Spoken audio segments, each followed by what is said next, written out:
Hey, Throne Liberty Super Mega Ultimate Instance Dungeons Guide. The only one that you will need, and at least, I hope, at least one that you will watch. This guide made based on the knowledge of my brilliant guildmates from the guild, by the way, Nix from Kazaz server. We are fighting with Canon, yep.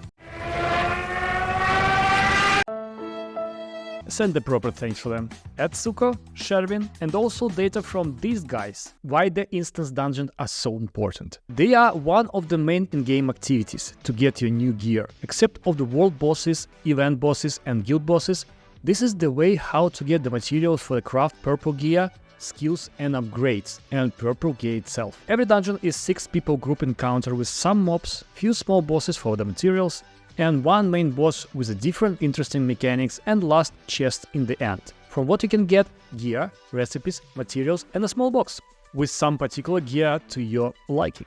Chances are not very good because, you know, we have a Korean random, but in 100 runs you can get something around 0 to 5 small boxes, depends on your luck, out of this activity. Okay? Every run is about 15 to 20 minutes plus all the time that you want for wipes and the learning curve. And at some point of time, somewhere on the second day after the server launch, people will expect and directly ask you if you have a +9 weapon, luckily blue is enough, and your knowledge of the mechanics, which will definitely save your time and time for your teammates. You can bluff and say, like I did, that you know the mechanics and try to learn them on the go. Sorry guys. But you can watch this video and make your life and life of your guildmates and teammates much easier. Last boss is not particularly hard or have super complex mechanics, but they could be pretty challenging to your movement knowledge and gear of the party. As usual, you will need a tank and a healer, but as in this game healers are hybrids mostly, you will have 1 or 2 staff wand users who can cover heals, and at least 1 tank will do. Now it's good time to subscribe. You guys changed my life last year. We're growing so fast. We have right now 3,000 people subscribed to this channel. It's a beautiful community. I love you all. Subscribe, like. My name is PLK and let's go! Now, let's look at the dungeons and mechanics. We have 6 50th level dungeons and 6 last bosses. Death Abyss, Cursed Wasteland, Temple of Slaughter, Butcher's Canyon, Underground Cave of Destruction, and Tyrants Isle. The first one is Death Abyss. Pretty simple boss, good for beginners and fast runs. 2 from 5 difficult score. Let's talk about the mechanics. The first one is Teleport Slam.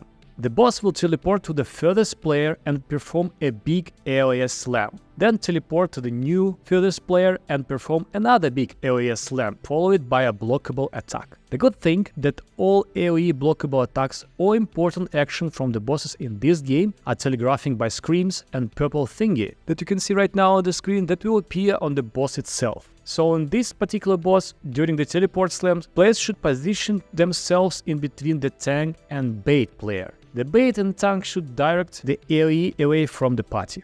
Spinning blades. The boss will pick 3 players, usually it's the closest 3. These 3 players will have skull above their heads and spinning blades that will follow them. These blades deals a lot of damage, so you must run away from them in the morphing form, most likely. During this mechanic, the boss will also perform his teleport slam pattern, so try to keep track of all your party members. And below 30%, the boss will target 5 people instead of 3, so to make your life much funnier. Group and block. This pattern starts immediately after the spinning blades pattern ends. One player will receive an orb around him. The entire party needs to group together inside this orb to survive. The boss will attack the orb and then perform a blockable AoE. And you definitely need to try to step out of the orb once or twice during this dungeon.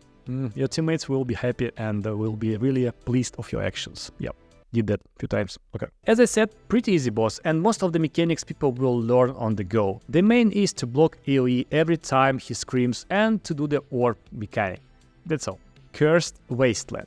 3 from 5 score difficulty, and you will need good team communication for this one. The raid map is separated into thirds by 3 yellow lines on the ground, and we saw this dungeon during the live stream from the developers a few months ago. These lines will stun you and deal a lot of damage. At the end of every yellow line there is an interactable pillar. Interacting with this pillar will briefly remove the yellow line, allowing players to move between different thirds of the map. Players should position a tank in tank's own third, while the rest of the DPS stack in the same third and rotate together. Throughout the fight it is crucial everybody counterattacks the boss AoE attacks. Block. Every time block the purple thingy, otherwise, you'll die. Red pool. One player will receive a red orb above their head. They will need to run to the outside edge of the map to drop a red pool, which will pull in players and deal damage. Once the debuff for the pool disappears, you can start running to safety. Purple orbs. One player will receive a purple orb above their head. They will need to run to the inside edge of the map. The boss will target them and start shooting a laser, which will follow the player. Teammates will need to interact with the pillars at the end of the yellow lines to temporarily remove them, allowing the targeted player to move between thirds, dodging the laser. This attack is often followed by a quick counterattack, so be cautious. It is easier to dodge the purple laser by staying close to the boss. So it's like smaller circle, And also, after the HP will drop below 30%, the boss will have some changes, which is the boss will spawn 2 red orbs and 2 purple orbs for each mechanic. The 2 red orbs player can stack the AoE together. For the 2 purple orbs, the players will need to rotate twice around the arena. This includes a tank as well. So you can imagine what is happening when everybody first time went to this dungeon, or at least when 1 or 2 players don't know what to do in this dungeon. It's pretty fun. Yep. Okay, the next one, Temple of Slaughter. 3 from 5 difficulty, and at least 1 team member should have a good latency. We're playing in Korean series, so for us it was problem sometime. I don't know about the global release, most likely it will be not an issue at all. Fireballs. One player will receive a green aura from the boss. This player will be stunned and the boss will shoot 3 fireballs toward them. Teammates need to take turns intercepting the fireballs to prevent them from reaching the targeted player. You can skip the mechanic if the targeted player is too far from the boss when he shoots the first fireball. The more you know. Then the grapple mechanic.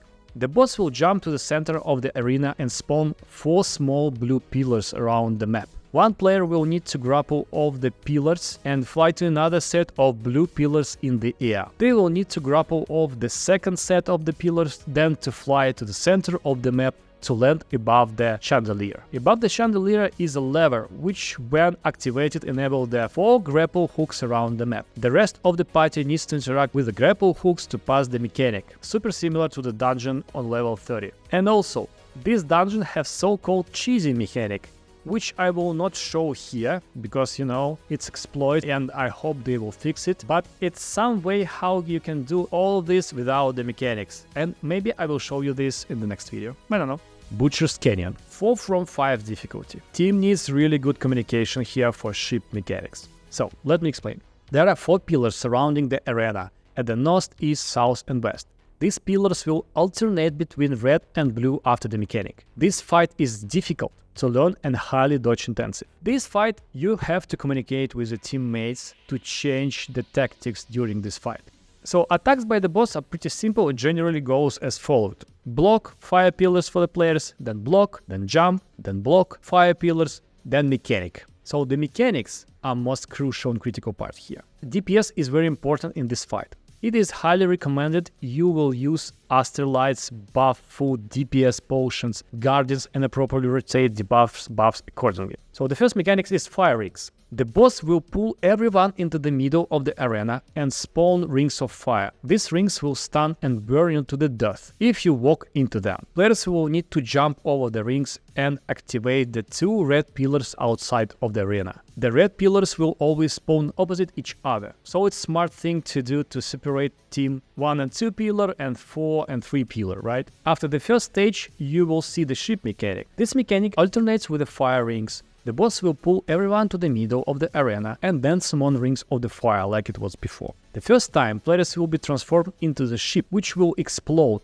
and wipe the party. Instead of activating the pillars, players will need to kill one of the shapeshifters next to the red pillar. The shapeshifter will drop a blue pool on death. Players must pass the ship debuff to each other across the fire rings. You just run forward, you stand on a fire ring, other players will take the ship from you and go forward. Once the ship reaches the blue pool, the debuff is removed. 5 pillars will spawn under random players throughout the mechanics, which is not a problem at all. And this is pretty interesting dungeon. It's pretty interesting mechanics, and we had a lot of fun to play this dungeon. The main thing is do everything in a positive way. Whatever somebody missed, failed or something, I mean, it's a game, right? So have fun. The next one is Underground Cave of Destruction, which is Ant Nest.